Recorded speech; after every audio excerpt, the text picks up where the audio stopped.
अम्बा, शिव शंभू। डम्मो डम्मा। ये देखो आ गए महान लोग। सुबह सुबह आप हमारी इतनी प्रशंसा क्यों कर रही हैं माता? तुम्हारी तारीफ नहीं कर रही है। तो फिर क्या कह रही है? यहाँ वहाँ घूमकर खाने के समय बराबर आ जाते हो तुम लोग।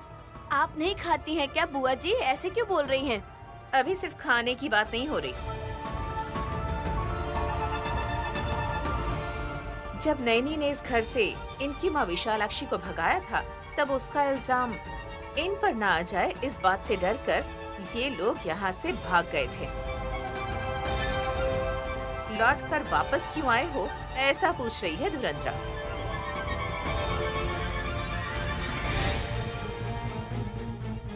सुमन को अगर कुछ हो जाता तो ये लोग वापस आते ही नहीं। दीदी, दूध गर्म कर दिया है, पुंडरीनाथ को पिला दीजिए।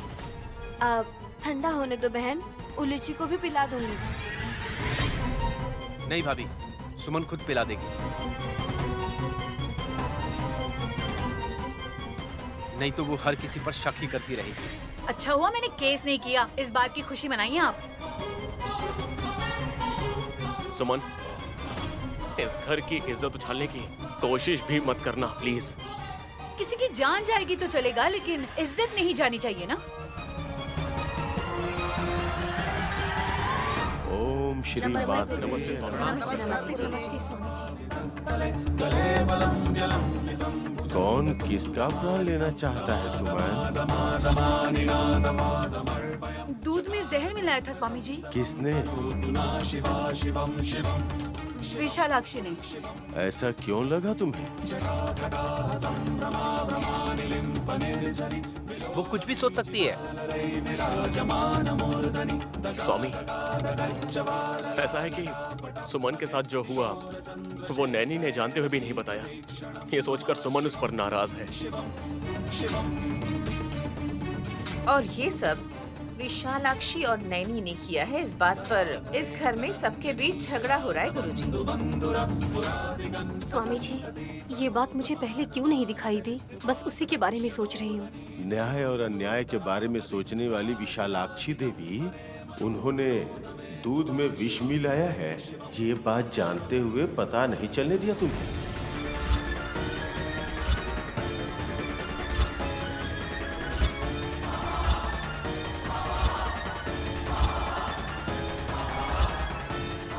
माँ चाहती है छोटी मर जाए, यही कहना चाहते हैं?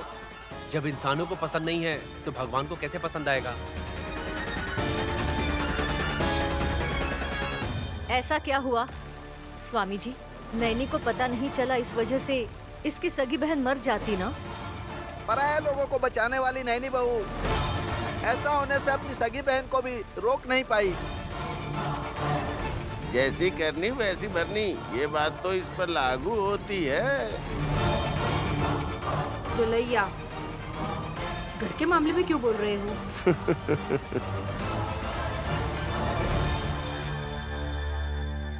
तुम लोगों को जो खाना मिलता है वो चुपचाप तुम लोग खाओ, बीच में बोलो मत। विशालाक्षी का नाम लेकर आप मेरी बहन को बचाना चाहते हैं स्वामी जी। मेरी दीदी भी विशालाक्षी को बचाने की हर बार कोशिश करती रहती है स्वामी जी। ये लोग अगर एक दूसरे को ऐसे ही बचाते रहेंगे तो मैं अपनी बात किससे कहूंगी? नैनी, विशालाक्षी को यहाँ से जाने के लिए नहीं कहना चाहिए।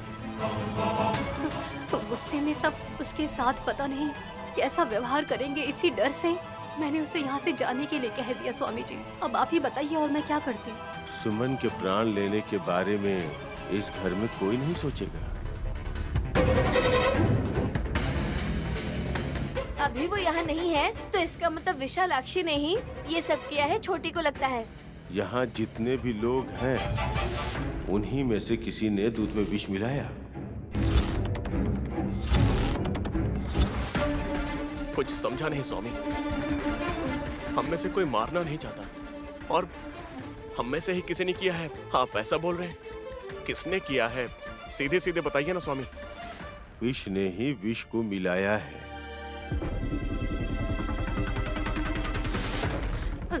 जहर जहर को कैसे मिला सकता है स्वामी जी? इसी पहेली में इसका जवाब हो सकता है नैनी। डायरेक्टली नहीं बताना चाहते हैं, इसलिए इनडायरेक्टली बता रहे हैं।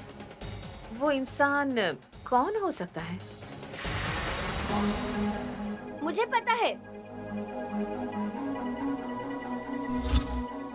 ए, तुझे पता था तो चुपचाप क्यों खड़ी थी? वो कौन है बताओ हास। बताऊंगी तो क्या देंगी? बहू, ये कोई खेल नहीं है, जल्दी बता दो। उलूची ने ही मिलाया होगा।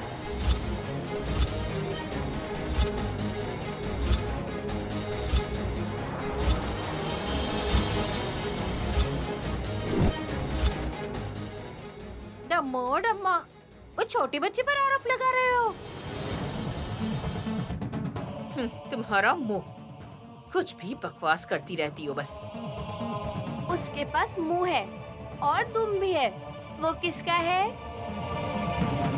उलूची का है, क्योंकि रात को सांप बनने वाली हमारी उलूची बेटी दूध पीते वक्त गलती से उसके अंदर का जहर गिर गया होगा। किसको पता है? जहर में जहर मिलाने का मतलब यही होता है ना।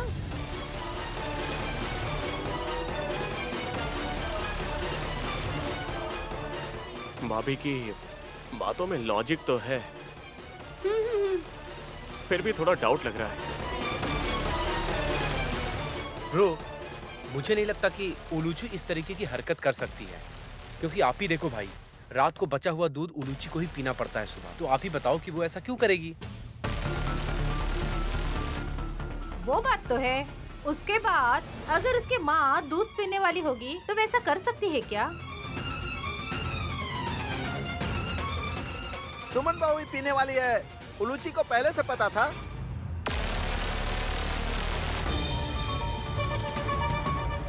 ऐसा कुछ नहीं है, उसमें जहर है ये जानने के बाद भी उलूची ने माँ को वो दूध पीते हुए देखकर ऐसे चुप क्यों थी? पहले उस बारे में सोचिए।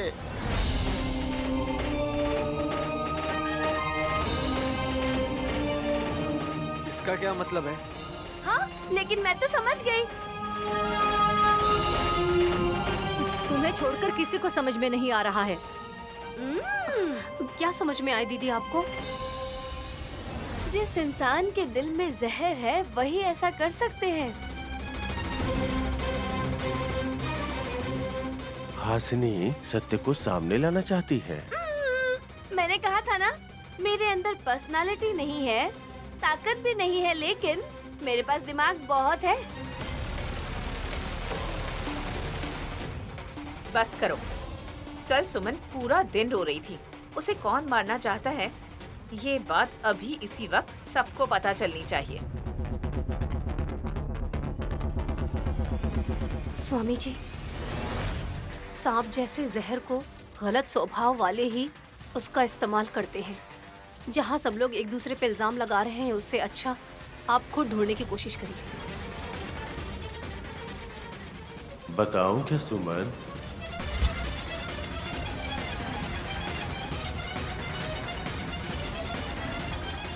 उसने पता लगा लिया तो उसके दिल को शांति मिलेगी। शायद डर भी सकती है। किस चीज का डर? आगे से हम लोग सावधान रहेंगे और जिसने ये किया है उसे खींचकर 2 लाफे दूंगी मैं, ताकि वो दोबारा ऐसी हरकत करने की जुर्रत ना करे। छोड़ूंगी नहीं उसे।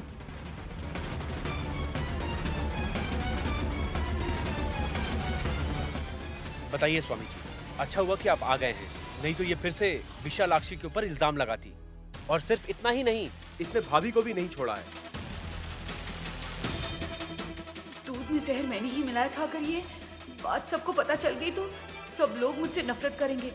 विशाल जीजा जी शायद मुझे माफ कर देंगे, लेकिन बाकी सारे लोग मुझसे सिर्फ नफरत करेंगे।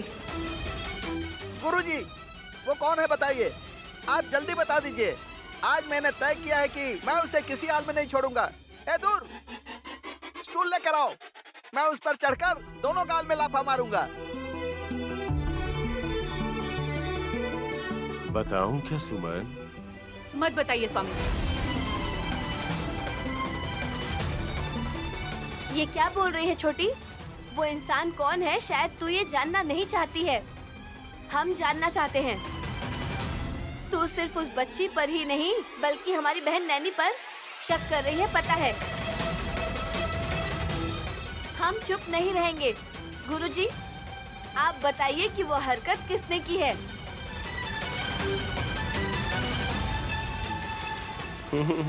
बताया तो इस घर में आग लग जाएगी माता।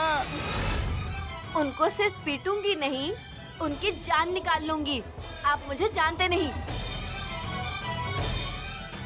हाँ, सही कह रही है। मेरा पति अच्छे से जानता है, जान ले लूंगी उसकी। गुरुजी, उन्हें और क्यों प्रतीक्षा करवा रहे हो? बता दीजिए ना। ठीक है डमक्का। नहीं स्वामी जी, अब तक इस घर में जितना झगड़ा हुआ वो काफी है। इस इंसान का नाम बताने के बाद घर में शांति नहीं रहेगी ऐसा लग रहा है। अभी तुम ऐसी बातें क्यों कर रही हो? ए, वो कौन है बता देंगे तो घर में बेवजह झगड़ा होगा। सुमन ऐसा सोच रही है। उस बच्ची और मुझ पर झूठा आरोप लगा रही थी, लेकिन अब सच पता चल रहा है तो मना क्यों कर रही है? सच बताने के बाद अच्छा होने से ज्यादा बुरा हो रहा है, इसीलिए। बड़े हैं, महान हैं, ये सब सोच समझ कर जवाब देंगे, यही सोच रही हूँ मैं। ठीक है तिलोत्तमा, कल सुमन बच गई, लेकिन कल कोई और मरने वाला है।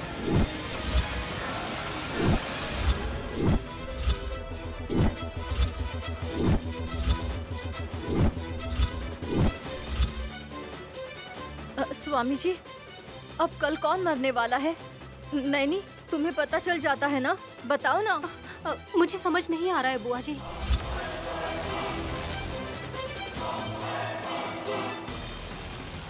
मैंने बताया था ना, मेरी दीदी अब वो सब नहीं देख पाती। सुमन, अगर ये सब बात उसे समझ में आ जाती तो वो उसे बचाती, ऐसे खड़ी देखती नहीं रहती। स्वामी जी, किस पर यहाँ मुसीबत आने वाली है? जल्दी बताइए, उसे रोकने का प्रयत्न करेंगे। कल शांभवी माँ के मंदिर जाओगी तो कौन मरने वाला है और किसको समस्या आने वाली है, इन सब के बारे में पता चल जाएगा।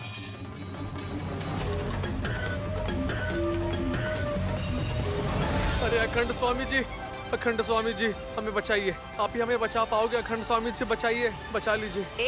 ए वल्लभ, ये सब क्या कर रहे हो तुम? मैं रिक्वेस्ट कर रहा हूँ मम्मी। क्या हुआ है वल्लभ? अभी तो कुछ नहीं हुआ, लेकिन कल होगा। तुम जो कह रहे हो मुझे खुद समझ में नहीं आ रहा, तो इन्हें कैसे समझ में आएगा? अरे मम्मी, गुरुजी ने बताया था ना कि कल कोई ना कोई अपने घर में मरेगा। ओहो, अच्छा वो। हाँ, इतनी इजीली कैसे बोल रही हो मम्मी? तुम्हारी माँ की सोच कुछ और ही है वल्लभ। वो क्या है, आप बताइए ना स्वामी। स्वामी जी समझ गए हैं तो फिर से बोलने का कोई फायदा नहीं। वल्लभ, गुरुजी ने ये बताया था कि किसी एक पर खतरा है, सही है ना? हाँ स्वामी, लेकिन मुझे उसमें कुछ नहीं होना चाहिए। मैं आपके हाथ जोड़ता हूँ। और मेरी मम्मी को भी कुछ नहीं होना चाहिए। खतरा एक को नहीं, दोनों को है। हम दोनों को है मम्मी। मैं और तुम दोनों मारे जाएंगे। गोविंदा गोविंदा। चुप रहो, तुम थोड़ी देर चुप नहीं रह सकते? स्वामी जी, आप जो कह रहे हैं वो सच है, और वो दूसरा आदमी कौन है ये मुझे डिसाइड करना है। ये क्या है मम्मी? शायद तुम मतलब समझ नहीं पाए। नैनी पर खतरा मंडरा रहा है तो तुम्हारी माँ ये सोच रही है कि विशाल को भी जान से मार डालते हैं। अरे मेरी माँ, आपने ऐसा प्लान किया है क्या? और विशाल के साथ साथ हम नैनी को भी भेज सकते हैं ना? हाँ? अब उन दोनों के सिवा अगर किसी और को प्रॉब्लम हुई तो? किसी को भी प्रॉब्लम हो उससे हमें क्या? उसी समय हम कुछ भी करेंगे तो किसी को भी हम पर शक नहीं होगा। स्वामी जी, मेरी मम्मी का प्लान तो बहुत अच्छा है, लेकिन अगर प्लान वर्कआउट नहीं हुआ तो मुझे ऐसा लगता है हमारे मरने के चांसेस ज्यादा हैं। शांभवी मंदिर के पास जाएंगे तो प्रॉब्लम के बारे में समझ आ जाएगा, ऐसा गुरुजी कह रहे हैं। वहाँ पर अखंड स्वामी भी आएंगे। क्यों? याद है ना उस दिन जो गोली इनको लगने वाली थी वो मुझे लग गई थी। इस बार क्या स्वामी जी को मरवाओगी? कल मुझे कुछ भी नहीं होगा, ऐसा मेरी कुंडली में लिखा है। आप वहाँ जरूर आइएगा स्वामी जी, क्योंकि वहाँ नागैया सांप भी आएगा। प्रॉब्लम को सॉल्व करने की शक्ति नैनी के पास थी, लेकिन अब प्रॉब्लम किस पर आने वाली है ये उसे समझ नहीं आ रहा, तो वो अब किसी को भी बचा नहीं पाएगी। नागैया बारिश में आने वाला सांप नहीं है? ये कैसी बात कर रही हो तुम? तुम्हें कुछ पता भी है क्या? आप लोग पहले मंदिर जाइए, मैं वहाँ पर पूजा करूँगा और वहाँ पर एक रेखा खींचूंगा। इसका मतलब स्वामी जी? उस रेखा के भीतर नागराज नहीं आ पाएंगे। आ गया तो? अगर आ गए तो वो मर जाएंगे। हाँ? अच्छा तो फिर ऐसा ही करते हैं, लेकिन किसी को डाउट नहीं होना चाहिए। इस तरह की रेखाएं इंसानों को नहीं दिखती, आप परेशान मत होइए। अब जाइए यहाँ से। हम चलते हैं स्वामी। चलते हैं स्वामी चलो जी। मम्मी।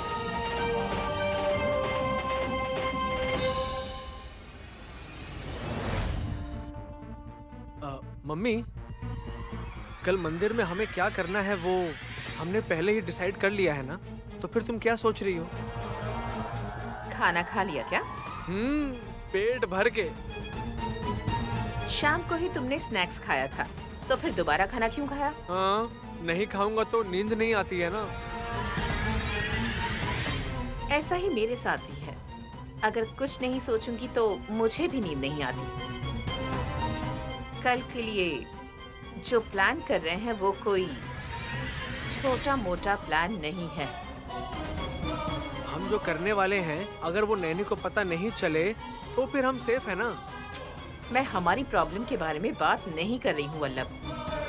वहाँ विशाल और वो नागैया सांप नहीं आने चाहिए, ऐसा प्लान करना चाह रही हूँ। अरे अगर आजू बाजू में आग लगा देंगे तो कोई नहीं बचेगा। हमारा काम होने तक कोई नहीं आएगा। उसी वक्त सुमन की बहन को और विशाल ब्रो को जन्नत क्या है वो दिखा देंगे ना। पता नहीं नैनी को ये सब पता क्यों नहीं चल रहा है, मैं इसी के बारे में सोच रही हूँ। हमारे लिए तो ये अच्छा है ना मम्मी, ये सब क्यों सोचना? नहीं नहीं, इसमें भी कोई ना कोई लॉजिक तो होना ही चाहिए। विशालाक्षी कोई मैजिक करे तो कोई फर्क नहीं पड़ता है, लेकिन जान खतरे में डालकर इंद्रजाल के साथ खेलने का मतलब कल हमारे लिए भी प्रॉब्लम होगी। मम्मी, कल जो लोग मरने वाले हैं तुम उनके बारे में मत सोचो। परसों हम लोग प्रेस मीटिंग में अपनी सारी दुख और फीलिंग्स के बारे में एक्सप्लेन कर देंगे, तो 10 दिन के खाने के बाद समाज और समाज के लोग भूल जाएंगे। और उसके बाद गायत्री ग्रुप ऑफ कंपनीज को संभालने की जिम्मेदारी तुम्हारी जैसे अनुभवी औरत को मिल जाएगा और कोई मना भी नहीं कर पाएगा। तुम आराम से राज करोगी। डायरेक्टली मैं खुद जाकर अगर सीट पर बैठ जाऊंगी तब विक्रांत मना करेगा। इसलिए उल्लूची को पकड़कर सारे बच्चों को वारिस बना देंगे वल्लभ। नाम उन लोगों का रहेगा और रुबाब हमारा रहेगा। हाँ, ये भी ठीक है मम्मी। ठीक है, हमने जैसा सोचा है बिल्कुल वैसे ही कल के लिए काम शुरू कर देते हैं। इस बार मिस होगा तो मैं अपना नाम बदल लूंगा। सिर्फ नाम होने से नहीं होता, काम भी वैसा होना चाहिए। तुम खुद ही देख लेना मम्मी,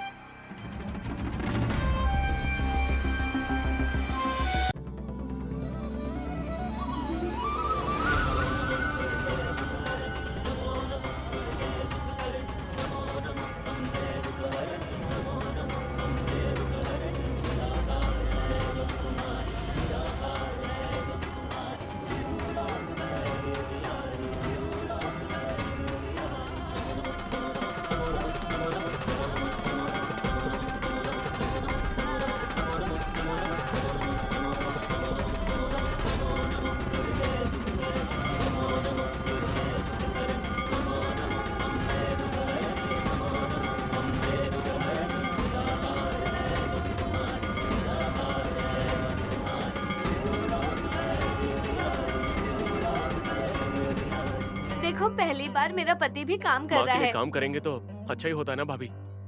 आज अच्छा क्या होने वाला है विशाल? कौन मरने वाला है? बहन को भी ये पता नहीं चला है ना? आज हम लोग शामुवी की पूजा कर रहे थे, ऐसी बातें क्यों कर रही है दीदी? जीजा जी जो लेकर आए हैं वो माला माँ को पहनाने से पहले मर जाएंगे, उन्हीं लोगों को डालेंगे। इतना बड़ा माला तुम नहीं पहन पाओगी। क्या मतलब? मुझे मरने के लिए बोल रहे हैं क्या? हे, तुम चुप रहोगे कि नहीं? सुमन बहुत स्टाइल मार रही है, लेकिन वही सच्ची है, इन लोगों में से कोई नहीं जानता। इस माला में पॉइजन स्प्रे करके रखे हो ना मम्मी? तो ये माला मेरे हाथों में है, किसी को मालूम पड़ेगा।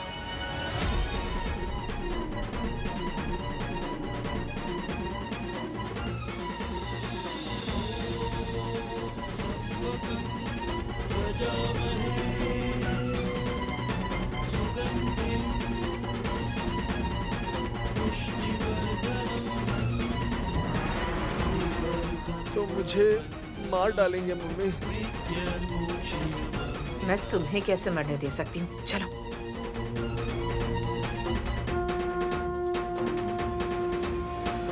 नमस्ते स्वामी जी।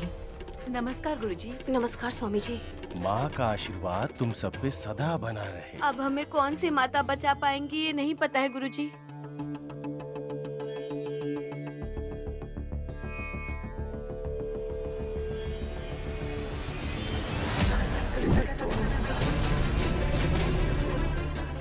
सिर्फ सांप प्रजाति को पता चलता है ऐसा एक जहर प्रयोग होने वाला है। ये बात तुरंत जाकर रैनी से बताना होगा, वो लोगों को बचा पाएगी।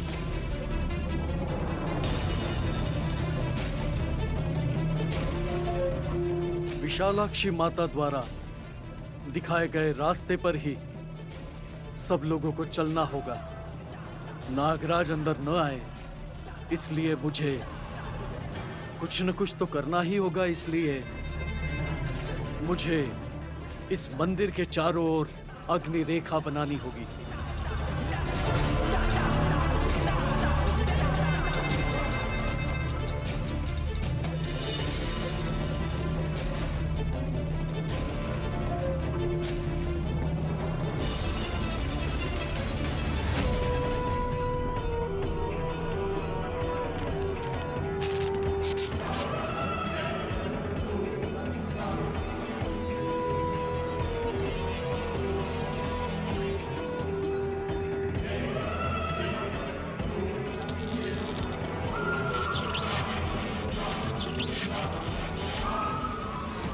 माँ को माला पहनाकर पूजा शुरू करने के लिए बोलो। ठीक है स्वामी जी। वल्लभ, माँ को माला पहनाओ। जय शांभवी, जय दुर्गा, जय विशालाक्षी।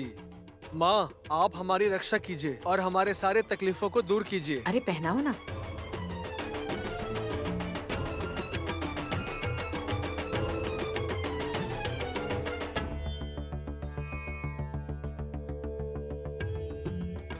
पहले भोग लगाना पड़ेगा। पंचामृत कहाँ है? मेरे पास है माँ। लाओ मुझे तो बेटा।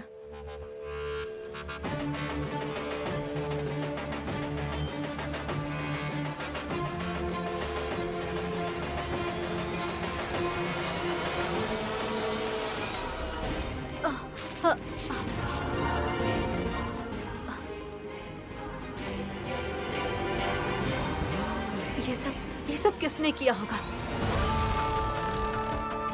मैंने ही किया है नाग माता। अब सांप को अंदर नहीं जाने दोगे क्या? मानव के रूप में तुम इसको अवश्य लांग कर जा सकती हो, लेकिन इसे लांगने के बाद तुम आज सांप का रूप नहीं ले पाओगी। अंदर जो विष प्रयोग होने वाला है उसे तुम रोक नहीं पाओगी। ये अन्याय है। अच्छा करना चाहिए लेकिन ऐसा करना गलत है। मैं जो कुछ कर रहा हूँ विधि के अनुसार कर रहा हूँ। ये बात मैं यहीं से नैनी को बोल दूंगी। जाओ, तुम इसी रूप में इसी तरह से रहोगी तो यह अग्नि रेखा कुछ नहीं करेगी, लेकिन यदि सांप बनकर तुम कुछ करना चाहोगी तो जलकर राख हो जाओगी। इसी रूप में मैं जाऊंगी और जाकर नैनी को बताऊंगी मैं।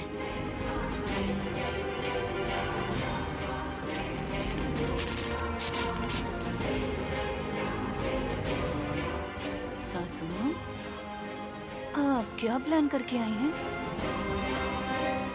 हम लोग क्या कर सकते हैं? किसको मारेंगी ये नहीं पूछ रही थी मैं। पूजा खराब करने का प्लान हुआ होगा, उस बारे में पूछ रही हूँ मैं। ऐसा कुछ भी नहीं है। तुम कुछ प्लान करके आई होगी ना? क्या करने वाली हो? माँ के पास का जो प्रसाद रखा है वो सबसे पहले मेरी दीदी खाए, ऐसा प्लान है। उसमें पॉइजन है क्या?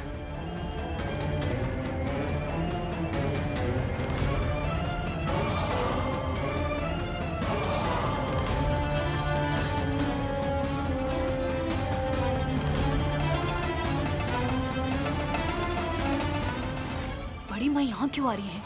मेरी दीदी को बचाने के लिए क्या?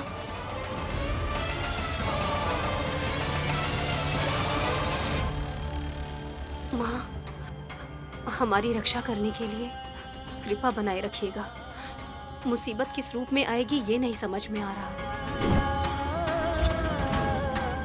हमें कुछ भी हो जाए कोई बात नहीं, बच्चों को कुछ नहीं होना चाहिए, ये सोचकर बच्चों को बुआ के पास छोड़कर आए हैं।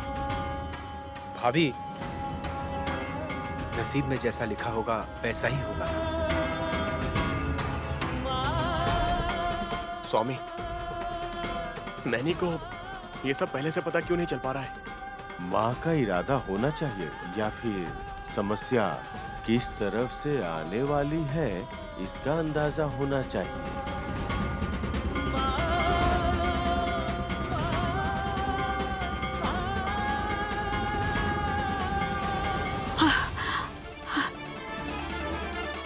आप इतनी जल्दी में कहाँ जा रही हैं? तुम्हारे पास ही सुमन विष प्रयोग होने वाला है। आपको कैसे पता चला? इसका मतलब तुम्हें भी पता है क्या? नहीं नहीं, आपको कैसे पता ये पूछा मैंने। हम सांप हैं इसलिए हमें पता चल जाता है। ओहो, नागराज नहीं आए इसलिए आप आई हैं बचाने के लिए? हाँ सुमन, चलो चलते हैं। कहाँ जाएंगे? नैनी को जाकर बताएंगे तो कितनी भी बड़ी प्रॉब्लम हो, कुछ भी हो जाए, नैनी उसका सामना कर सकती है। चलो। आप बताइए। तुम ये क्या बोल रही हो? मैं तो उलूची के लिए आई हूँ यहाँ पर। मैं अपनी बेटी को यहाँ नहीं लेकर आई हूँ। ठीक है, बाबू की बात बाद में करते हैं, अभी हम चलते हैं, पहले चलो। एक मिनट बड़ी माँ, आपको उलूची को गोद में लेकर प्यार करना है या नहीं करना? लेकिन मेरे बच्चे को हाथ में देना चाहिए था ना। स्वामी, प्रॉब्लम किस तरफ से आएगी ये पता नहीं है, लेकिन कैसे आएगी ये पता है क्या? मृत्यु हमेशा अपनी परछाई बनकर साथ ही रहती है विशाल।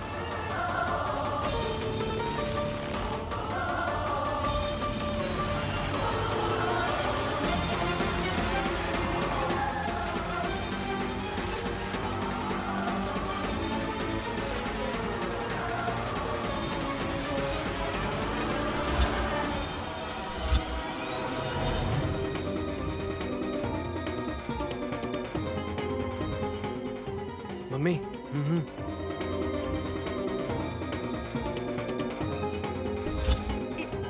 मतलब हम जहाँ खड़े रहते हैं वही मृत्यु रहती है क्या? माँ जी के मंदिर में है, इसलिए डरने की कोई जरूरत नहीं। अब हमें माँ ही बचाएंगे। मम्मी, माँ के गले में जो माला पहनाया है उसमें मिलाया हुआ पॉइजन थोड़ा थोड़ा गिर रहा है पंचामृत में। अब वो देवी कैसे बचेगी? सुमन ने जो भोग लगाया है उसमें पॉइजन मिलाकर लाई है। वो नैनी को खिलाएगी। पंचामृत को पहले विशाल खाए, हम ऐसा कुछ प्लान करते हैं। हाँ। बाप रे। स्वामी जी, अगर आने वाली समस्या को भाभी नहीं पता लगा पाएंगी तो फिर कौन पता लगा पाएगा? नागराज,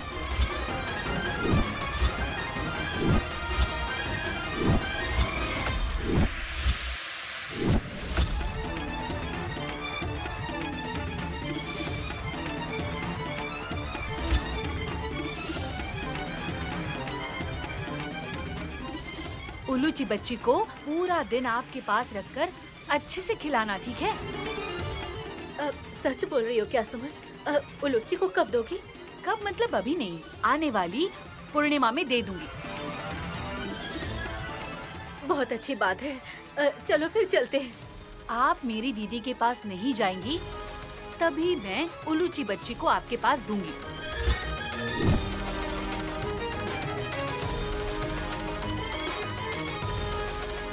अरे ऐसे शर्त क्यों रख रही हो सोमन? नैनी को इस बारे में बताना पड़ेगा, नहीं तो बहुत ही समस्या हो जाएगी। पता नहीं विष के प्रयोग से किसकी जान चली जाएगी। किसी और की जान के बारे में सोचेंगी ना तो आपकी उल्लूची बच्ची आपके हाथ में नहीं आएगी, इसके बारे में आप सोचिए ना। इस तरह से क्यों परेशान कर रही हो सुमन? एक दिन के लिए बच्ची को आप कहीं भी लेकर जाएंगी तो मैं आपको पूछूंगी नहीं।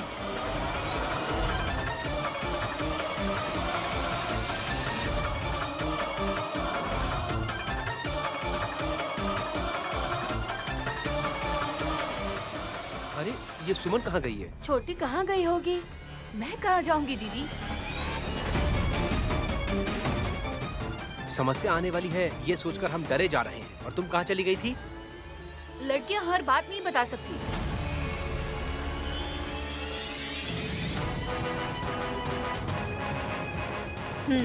समझ गई सुमन। स्वामी जी, नागराज यहाँ पर आएंगे तो माँ जी की कृपा से किसी भी समस्या का हम सामना कर सकते हैं ना, वो हमें बचा लेंगी। हाँ नैनी,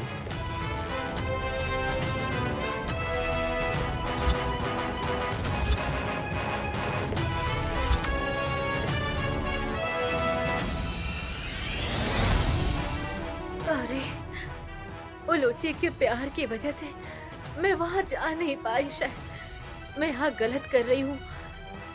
नैनी को ये सच पता नहीं होनी चाहिए, इसलिए सुमन मुझे यहाँ खड़ा करके गई है। मेरे पति नगैया यहाँ आए होते तो ये समस्या से बाहर निकल पाते, लेकिन उस जल की अग्नि से बाहर नहीं आ सकते।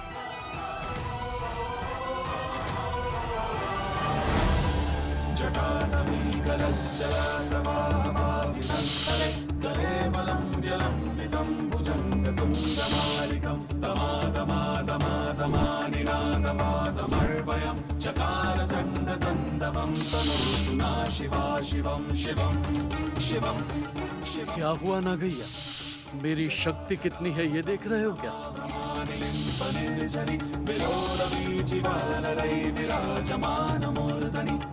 यहाँ आप आए हैं उसका कोई भी फायदा नहीं है। यदि इस रेखा को पार करेंगे तो आपकी ही शक्ति खत्म होगी। फिर भी यदि पार करना चाहोगे तो जलकर भस्म हो जाओ। नाग माता मानव के रूप में अंदर गई है, लेकिन विधि के अनुसार ही वो बेटी नैनी को सच नहीं बता पाई। अब तुम जाकर भी कुछ नहीं कर पाओगे। तुम्हारा वापस चले जाना बेहतर होगा।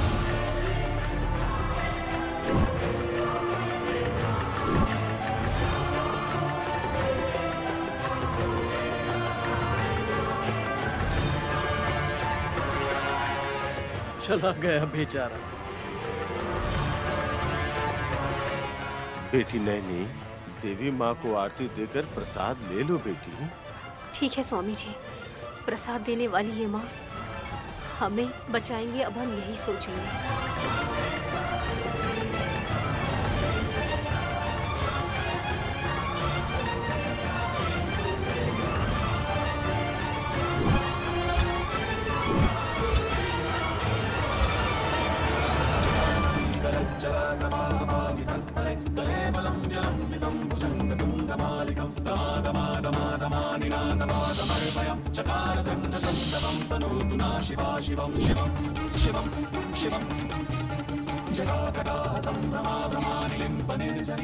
ओ नागैया, मैं तो आपको ही ढूंढ रहा था। आप आओगे तो नैनी के परिवार को बचा पाओगे, ऐसा नागम्मा बोल रही थी। इसलिए मैं तुम्हें ढूंढते हुए यहाँ आ गया। समझ गया मैं, उस जलअग्नि को आप पार नहीं कर पाओगे, यही सोचकर यहाँ पर आए हो क्या? आपको पता है आप कहाँ पर हो? आपने उनका नाम सुना है?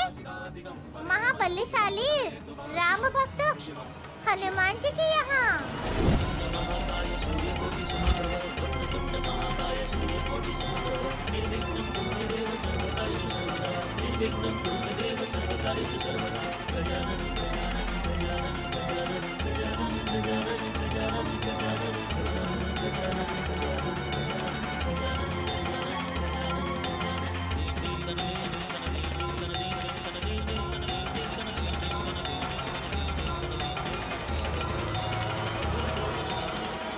अभया अंजना स्वामी हाथ उठाकर आशीर्वाद दे रहे हैं। इसका मतलब वो हमारी जरूर मदद करेंगे।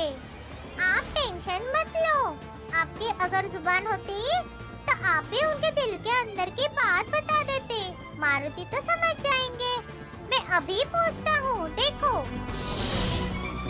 प्रसन्न जन अंजनेय प्रभा दिव्यकारी, नागैया जल के अग्नि को पार नहीं कर सकता। इतनी बड़ी आग से हमको ही दिखाई दे रही है, इंसान लोग ये समझ नहीं पा रहे। लेकिन नागैया वहाँ जाएगा तो नैनी और उसके परिवार को प्रॉब्लम से बाहर निकाल सकता है। आप ही कोई रास्ता दिखाइए स्वामी, आप ही नैनी के परिवार को बचा सकते हैं।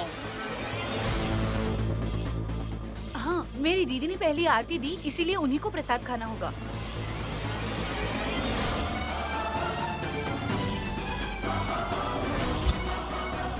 ये कोई नियम है क्या? जरूरत है। हाँ, ये क्या है? उसके अंदर क्या मिलाई हो?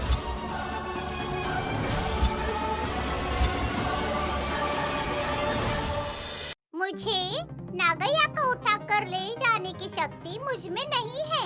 मैं बहुत छोटा हूँ। तुम्हारी जैसी शक्ति मेरी होती तो पूरी दुनिया को एक बार घुमाता। बोलो स्वामी, मैं क्या करूँ? नागैया को वहाँ लेकर जा सकता हूँ? रुको नागैया, हनुमान जी को हमारी बात सुनने दो।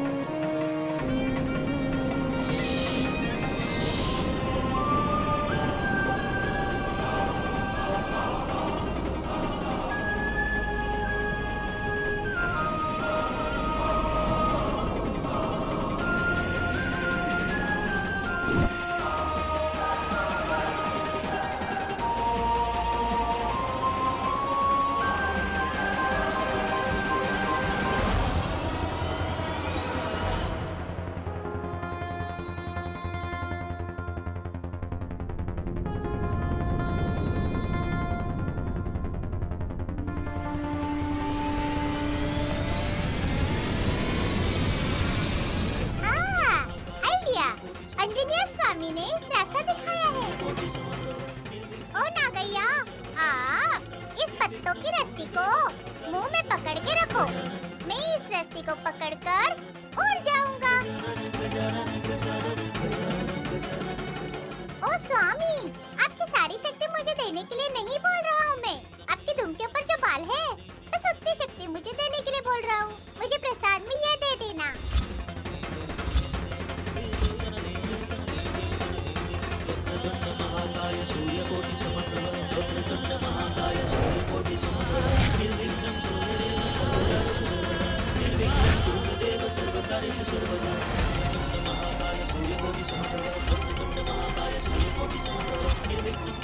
जय बजरंगबली। नागैया, संभल कर पकड़ो। साहस करना डिम्बका। जय बजरंगबली।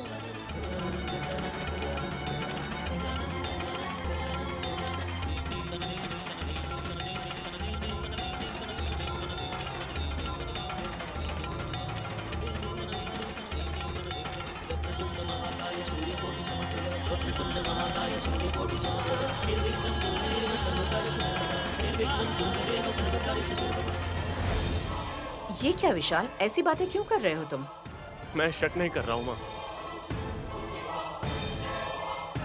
अगर कुछ मिला हुआ होगा और कुछ हो गया तो नैनी ने नहीं बताया। ऐसा शक नहीं करने के लिए सुमन जैसा बोली, इस तरीके से वो खाएगी तो अच्छा रहेगा।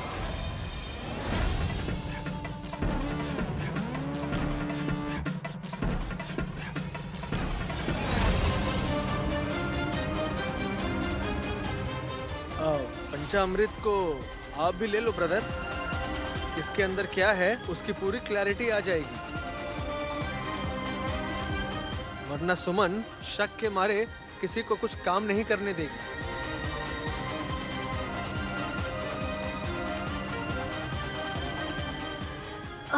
उस प्रसाद के अंदर ही शायद विष होगा, इसीलिए सबसे पहले नैनी और विशाल को खाने के लिए बोल रहे हैं। मेरे पति नागैया आना चाहिए, आ सकते हैं। कहाँ है वो? कोई भी शक बिल्कुल भी मत करना। नैनी माँ की भक्त है और भाई अपनी पत्नी का बहुत बड़ा भक्त है, तो उसी हिसाब से वो लोग पहले प्रसाद को ग्रहण करेंगे। इसमें क्या है जेठ जी, जैसा आप बोलेंगे वैसा ही करते हैं।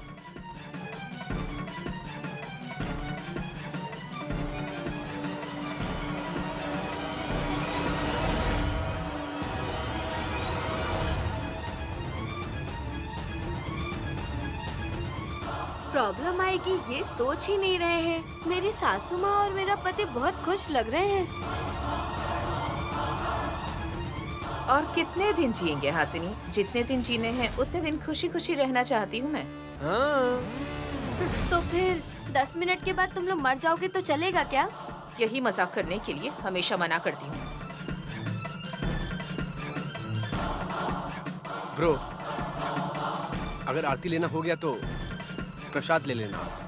ठीक है। 1 मिनट विशाल।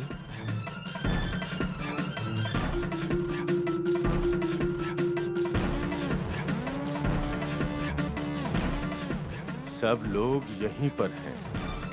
माँ की पूजा भी हो गई है।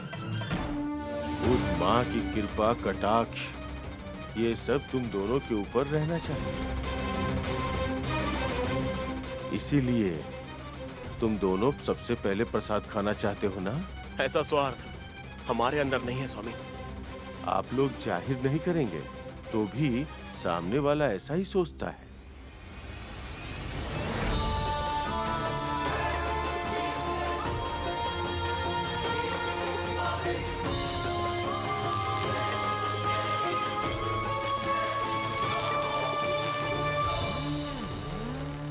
हम लोग ऐसा नहीं सोचते हैं। लेकिन मुझे तो बस ऐसा ही लग रहा है।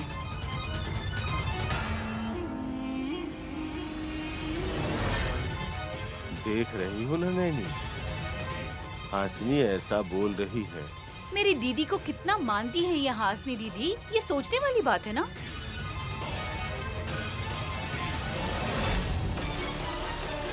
जान किसको प्यारी नहीं होती है? क्या मतलब है तुम्हारा? माँ के प्रसाद में भी कुछ मिला हुआ है, ये कहना चाहते हो? हाँ, अगर हम ऐसे ही शक करते रहेंगे ना तो खाना भी नहीं खा पाएंगे और पानी भी नहीं पी पाएंगे।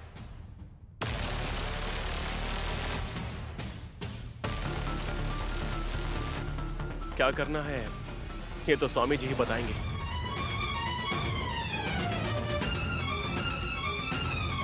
तुम्हें ये समझना है कि माँ की कृपा और दया सबके ऊपर होनी चाहिए। बाकी खाने में कुछ मिलावट है ये मैं नहीं बोल रहा हूँ। तुम समझ रहे हो ना विशाल? सबको बांट दूं क्या? नहीं नहीं नहीं।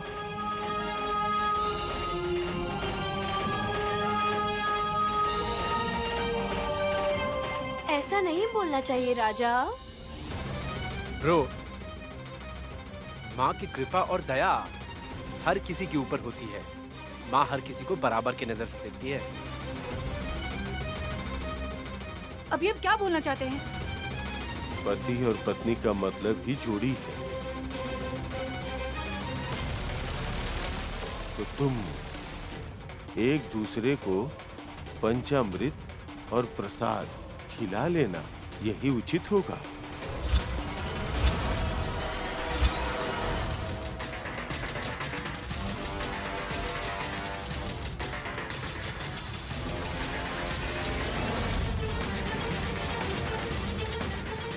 अरे अरे बाप रे, एक नहीं 5 लोग एक ही साथ मरेंगे। सुमन मुझे रोक दिया इसलिए मुझे भुगतना पड़ रहा है। मैं कैसे जाऊं रोकने? अरे क्या करूं मैं? ये सब क्या है स्वामी जी? सासू माँ, आपकी जोड़ी नहीं है इसलिए दुखी मत होना। मेरे पति को जिस हाथ से खिलाई हो उसी हाथ से आपको भी खिलाती हूँ। फिर पंचामृत सब खाएगी राजा। आपकी मम्मी को कोई प्रॉब्लम नहीं होगी, मैं सब ध्यान रखूंगी ना। हाँ? हे भगवान, यहाँ कितने लोग मरेंगे कुछ पता नहीं चल रहा। खा लो, तिलोत्मा साक्षी रहेगी। हम लोग मर जाएंगे तो उसकी एविडेंस मेरी माँ रहेगी क्या? साहब जी, केले के पत्ते में सबको प्रसाद और पंचामृत दे दीजिए। ठीक है। हे विक्रांत, तुम भी आओ और भैया को भी दे दो। प्रॉब्लम कहीं से भी आए ब्रो, माँ ने कहा है ना कि हमें खुश रहना चाहिए, तो हर तरफ से खुश रहना चाहिए। चलो आप ले लीजिए।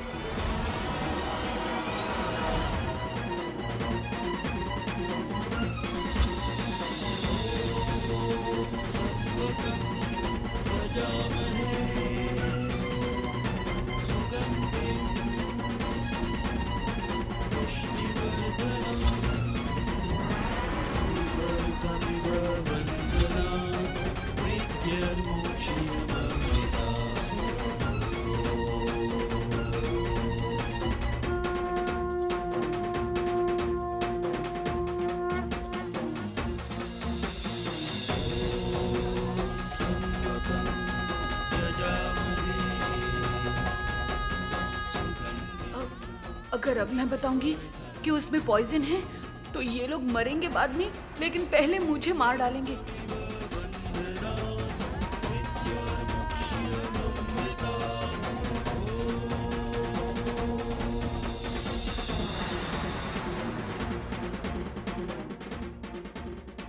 पंचामृत में जहर है ये पता चलेगा तो पक्का हम लोगों ने ही ये सब कुछ किया है, ये इल्जाम लग जाएगा। मेरे दोनों बेटे नहीं रहेंगे तो मैं जिंदा रहकर क्या करूंगी?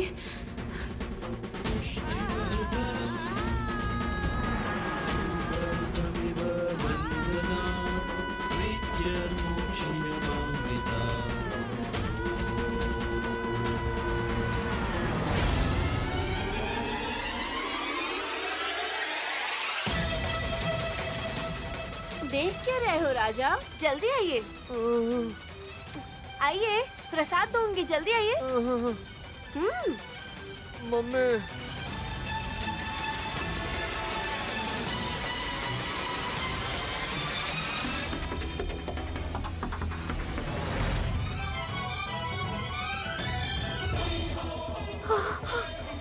एक दूसरे को खिलाओ बेटी।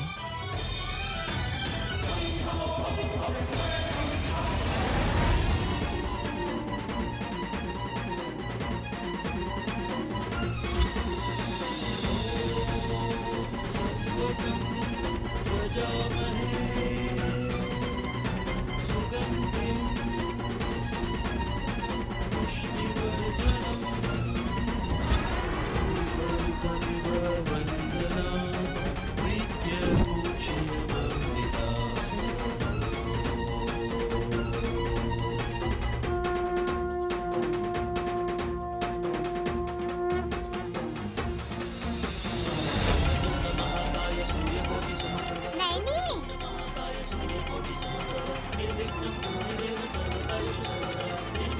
नागैया आ रहा है।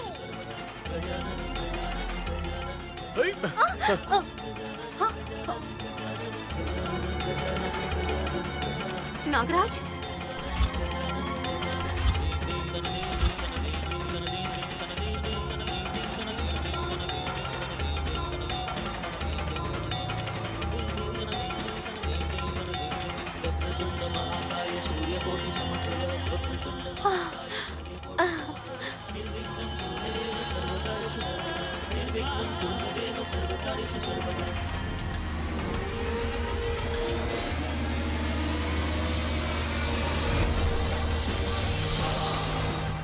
नागराज, ये सब क्या है? देवी माँ के प्रसाद को नीचे क्यों गिराया आपने? नहीं, नागराज ने ऐसा किया है, इसका मतलब इस प्रसाद में ही कुछ समस्या होगी।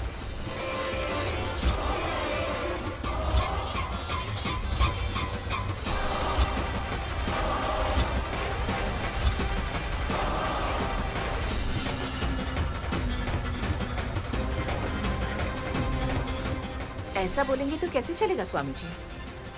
वैसे भी ये प्रसाद तो हम घर से ही लेकर आए हैं।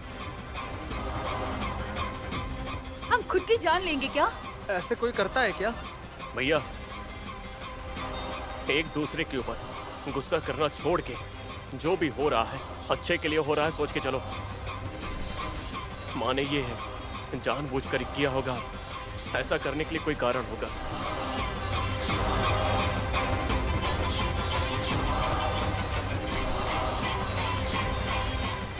हाँ ना, सही कहा। सब माँ की दया है। जो भी हुआ अच्छे के लिए हुआ।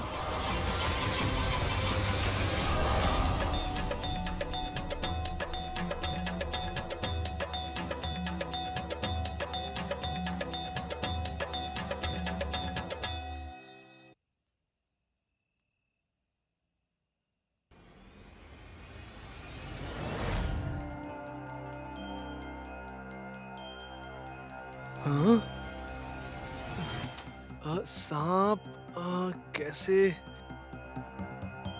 सांप कैसे गिरा होगा? कैसे? ए, कुछ समझ में नहीं आ रहा है। क्या हुआ है? मैं यही सोच रहा हूँ मम्मी।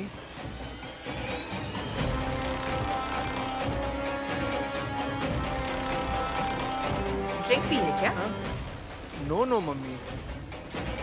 तो फिर हवा में क्या ड्रॉ कर रहे हो? हाँ मम्मी, तोता मतलब एक पक्षी, और पक्षी को पंख होते हैं। अरे सांप के तो पंख होते ही नहीं, तो फिर वो कैसे उड़ता होगा? आंजनेय स्वामी को पंख नहीं है, फिर भी वो कैसे उड़ते हैं? हाँ, लॉजिक तो है मम्मी, ये सब मैंने सोचा नहीं था। पत्तों की रस्सी को सांप पकड़ कर आया है, इसका मतलब उस तोते के पीछे भी जरूर हनुमंत हैं। ऐसा मुझे लगता है, और मैं गलत बिल्कुल नहीं हूँ। सांप का ख्याल रखने के लिए हमने अखंड स्वामी जी को बोला था। पक्षियों के बारे में भी बोल देते तो अच्छा होता। वो क्या तुम्हें पक्षी पकड़ने वाला जैसा लगता है? बड़ी माता, मैं अंदर आ सकता हूँ क्या? आने से पहले दरवाजा नॉक करके मे आई कम इन ऐसा पूछना चाहिए। हाँ, जिन्हें संस्कार ही नहीं होते हैं, उन्हें अगर तुम समझाओगी तो क्या समझ आएगा? पुत्र, मैं जो बोल रहा हूँ पहले वो तो सुन लो। अगर मैं दरवाजा दीवार ठोकता तो वो पूरा टूट जाता, इसीलिए मैं आ सकता हूँ क्या, ऐसा मुंह से पूछ रहा था। ओहो हो। तुम अपने आप को बहुत बड़े पहलवान समझते हो। पहलवान नहीं हूँ माता, पर उससे कम भी नहीं हूँ। तो फिर तो मेरी मम्मी के सर पर भी सींग है, तो उनको भी ऐसे ही बुलाएंगे। रे तुम रुको मम्मी, बहुत बड़ा पहलवान समझते हैं। मच्छर की अगरबत्ती रखकर आता हूँ ऐसा बोला था, तो यहाँ खड़े होकर क्या बातें कर रहे हो? इजाजत लेकर आया करो टमक्का। औरतों के घर में अंदर आने की परमिशन क्यों? मैं यहाँ अंदर अकेली औरत हूँ ना। मम्मी, ये लोग शायद अपना मजाक उड़ा रहे हैं, इसलिए इतने जोर जोर से हंस रहे हैं। ए, यहाँ आओ। आना जरूरी है क्या? हाँ, तुम्हारे ठोकने से दीवार टूट जाएगा, तुम ऐसा ही बोल रहे थे ना। सिर्फ ठोकने से नहीं बेटा, मारने से। हाँ भाई, हाँ, मेरे पेट में मार कर दिखाओ। तुम पागल हो गए हो क्या? मम्मी, जैसे ही मारने आएगा ना, मैं साइड हो जाऊंगा, जाकर दीवार में लड़ जाएगा। तुम इन लोगों से क्यों उलझ रहे हो? अरे मम्मी, तुम रुको ना। हाँ नंदी, आओ, कम ऑन। आना जरूरी है क्या बेटा? आना जरूरी है, आ जाओ। अम्बा शिव शंभो। अरे जाने दो ना इन्हें। मम्मी तुम रुको ना। अम्बा शिव शंभो। रहने दो ना।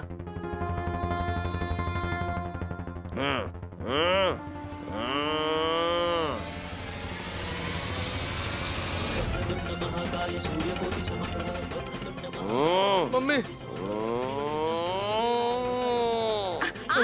मम्मी,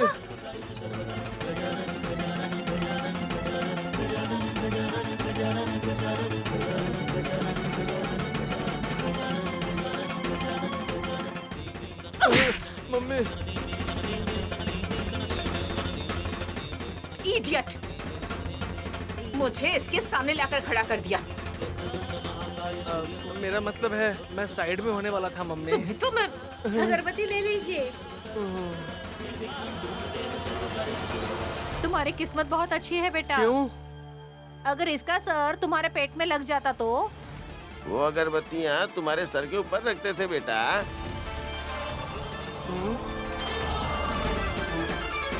चलो टमक्का।